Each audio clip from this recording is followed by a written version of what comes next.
This video will show you how to name your files by their barcode. Choose the button you want to configure, or create a separate button for this function.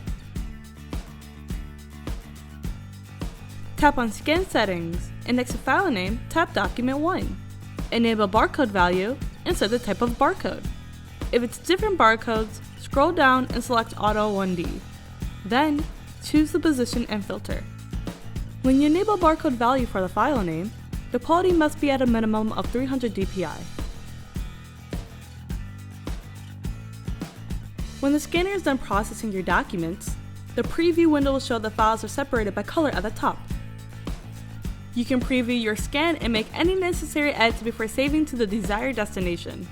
When saved, the file name will be the barcode of the document.